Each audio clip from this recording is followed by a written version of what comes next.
Think about the last 5 people you met. Can you name all of them right now? If you cannot, you are not alone. The average person forgets a new name within 30 seconds of hearing it. But what is interesting is that your brain did not accidentally lose it. Your brain chose to throw it away.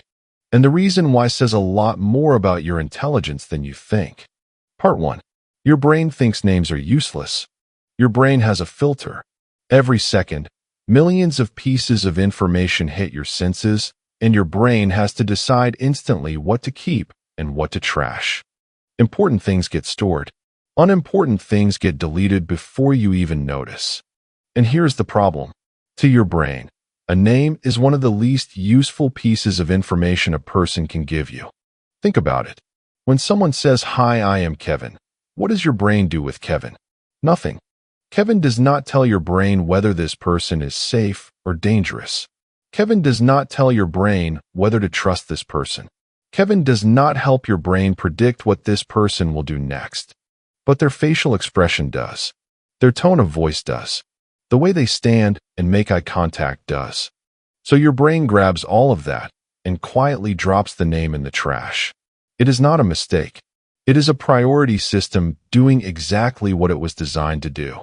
Part 2. The word that means nothing. Here is a simple test. If I tell you someone works as a firefighter, your brain instantly creates a picture. Danger, bravery, smoke, sirens. A dozen connections fire at once, and the word firefighter sticks because it is attached to meaning. Now if I tell you someone's name is David, your brain creates nothing. No image, no emotion, no connection. David is just a sound floating in empty space with nowhere to land. This is why you can meet someone at a party, talk to them for 20 minutes, remember their entire life story, remember what they were drinking, remember the joke they told, and completely forget their name by the time you walk to your car. Your brain kept everything that had meaning and dropped the one thing that had none. Part 3. Your brain was not even listening. But there is a deeper reason that most people never consider.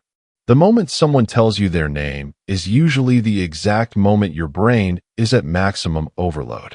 You are meeting a stranger. Your brain is running a full threat assessment. Is this person friendly? Do they like me? Am I being awkward? What should I say next? Am I standing too close? Is there something in my teeth? Your brain is running all of these programs simultaneously, and into that chaos someone inserts one quiet word. Their name. It never had a chance.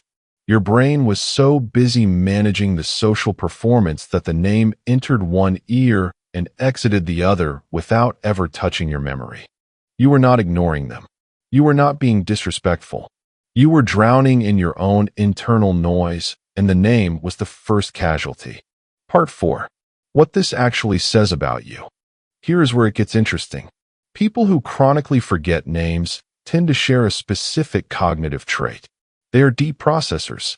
Their brains are wired to absorb context, emotion, atmosphere, and meaning rather than surface-level labels. These are the people who remember the exact feeling of a conversation, but not what day it happened.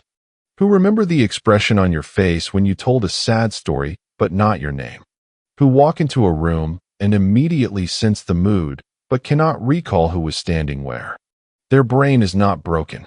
It is just built for depth over detail, for meaning over labels, for the weight of what someone said over the sound of what they are called. Part 5. The other side. But here is something important that nobody talks about. Being the person whose name gets forgotten does not feel good. Even if there is a perfectly logical explanation, the experience still stings. Because your brain interprets it as a signal. I was not important enough to remember. That feeling is valid. And if you are someone who forgets names, knowing the psychology behind it does not mean you stop trying. It means you stop feeling broken. There is a difference between understanding why your brain does something and using it as an excuse to never improve. The simplest fix is repetition. When someone tells you their name, say it back to them immediately. Use it once more in the next 30 seconds. Your brain needs at least 2 contact points to move something from temporary to stored. One mention in a noisy moment is not enough. 2 mentions in the first minute changes everything. So if you are someone who forgets names, here is what psychology actually says about you. Your brain is not lazy. It is not careless. It is a machine that was built to prioritize meaning over labels, depth over surface, and real human connection. The name was never the important part. What you remember about people, how they made you feel, what they said that stayed with you, the real texture of who they are, that is still there. That has always been there. If this video made you see your own memory differently, subscribe to Sci Factor X for daily psychology facts about the hidden patterns behind everything you do.